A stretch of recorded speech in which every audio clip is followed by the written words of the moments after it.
ਲੈਣਾ ਪੁਦੀਨਾ ਪਾ ਦੇਣਾ ਵਿੱਚ। ਇੱਕ ਗੁੱਛੀ ਪੁਦੀਨੇ ਦੀ ਮਿਲਦੀ ਹੈ 20-30 ਰੁਪਏ ਦੀ ਆਮ ਦੁਕਾਨ ਤੋਂ, ਕਿਸੇ ਤੋਂ ਵੀ ਤੁਸੀਂ ਜਾ ਕੇ ਸਬਜ਼ੀ ਵਾਲੀ ਤੋਂ ਲੈ ਆਵੋ। ਲੋਤੇ ਲੋਤੇ ਪਾਓ ਵਿੱਚ।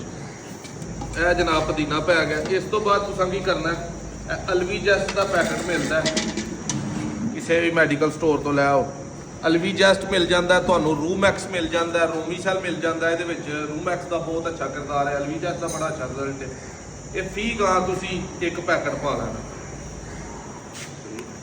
ਲੈ ਬਈ ਇਹ ਚੁੱਲਿਆ ਮਚਿੰਡਾ ਕਰੋ ਜੀ, ਪੱਖੇ ਬੰਦ ਕਰ ਹਜ਼ਰਾਂ ਦਾ ਬਲਾਲ ਉੱਠ ਕੇ।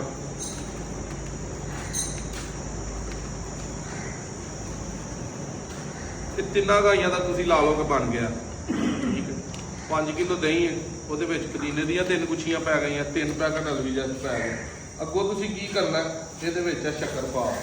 ਫੀ ਗਾਂ ਜਿਹੜੀ ਹੈ ਨਾ, ਤੁਸੀਂ ਪਾਈਆ ਤੋਂ ਲੈ ਕੇ ਅੱਧਾ ਕਿਲੋ ਸ਼ੱਕਰ ਪਾ ਸਕਦੇ ਹੋ। ਗਾਂ ਅਗਰ ਦਰਮਿਆਨੀ ਛੋਟੀ ਹੈ ਤੇ ਪਾਈਆ ਪਾ ਲਓ, ਜੇ ਜਾਨਵਰ ਵੱਡਾ ਹੈ ਤੇ ਤੁਸੀਂ ਅੱਧਾ ਕਿਲੋ ਫੀ ਗਾਂ ਜਿਹੜਾ ਨਾ ਉਹ ਸ਼ੱਕਰ ਪਾ ਲਓ। ਛਾਪਰ ਨਾਲ ਹੀ ਬੋਲੋ ਦਿਲਾਂ ਵਿੱਚ, ਨਹੀਂ ਸਾਰੀ ਨਹੀਂ ਬੋਲ।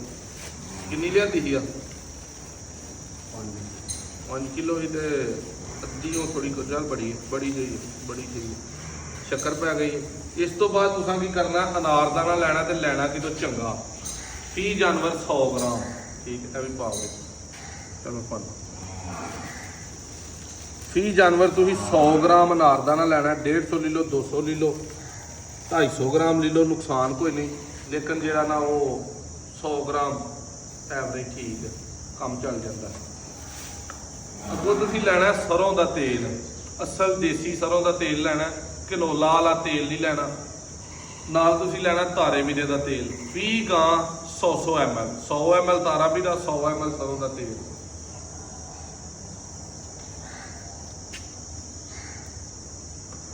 ਸਰੋਂ ਦਾ ਤੇਲ ਜਾਣ ਲਿਆ,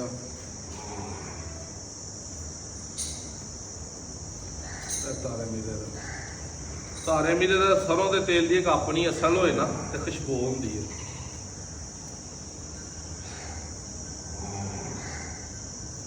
ਇਹ ਜਨਾਬ ਮਿਕਸ ਹੋ ਗਿਆ। ਇਹਨੂੰ ਖਾਂ ਜੀ ਮਾਰੋ ਜਰਾ ਹੱਥ ਤਸੱਲੀ ਦੇ ਨਾਲ, ਪਿਆਰ ਦੇ ਨਾਲ, ਤੁਹਾਨੂੰ ਪਤਾ ਲੱਗੇ ਮਿਹਨਤ ਕਰੀ ਦੀ ਹੈ। ਇਹਨੂੰ ਮਿਕਸ ਕਰਕੇ ਦੋਸਤੋ ਫੀ ਗਾਂ ਨੂੰ ਜਿਹੜਾ ਨਾ ਨਾਲਾਂ ਦੇ ਨਾਲ ਤੁਸੀਂ ਦੇ ਦੇਣਾ। ਦੁਪਹਿਰ ਨੂੰ ਦੇ ਲਓ, ਸਵੇਰ ਨੂੰ ਦੇ ਲਓ, ਸ਼ਾਮ ਨੂੰ ਦੇ ਲਓ, ਕਿਸੇ ਟਾਈਮ ਦੇ ਲਓ। ਬਿਹਤਰ ਦੁਪਹਿਰ ਦੇ ਟਾਈਮ ਰਹਿੰਦਾ। ਇਹ ਤੁਸੀਂ ਇੱਕ ਦਿਨ ਛੱਡ ਕੇ ਇੱਕ ਦਿਨ ਦੇ ਲਓ, ਇੱਕ ਦਿਨ ਦੇ ਲਓ, 2 ਦਿਨ ਛੱਡ ਕੇ ਤੀਸਰੇ ਦਿਨ ਦੇ ਲਓ। ਹਫ਼ਤੇ 'ਚ 2-3 ਦਫਾ ਲਾਜ਼ਮੀ ਦੇਵੋ। ਗਾਵਾਂ ਨੂੰ ਦੁੱਧੋਂ ਵੀ ਫਰਕ ਪਏਗਾ ਔਰ ਕਮਜ਼ੋਰੀ ਜਿਹੜੀ ਹੈ ਉਹ ਗਾਵਾਂ ਦੀ ਬੜੀ ਹੱਦ ਤੱਕ ਬਿਹਤਰ ਹੋਏਗੀ। ਇਹਨਾਂ ਦਿਨਾਂ ਦੇ ਵਿੱਚ ਇਮੀਜ਼ੋਲ ਦਾ ਟੀਕਾ ਜਿਹੜਾ ਗਾਂ ਨੂੰ ਨਵਾ ਕੇ ਠੰਡਿਆ ਕਰਕੇ ਸੁਬਾਹ ਸੂਰਜ ਨਿਕਲਣ ਤੋਂ ਪਹਿਲਾਂ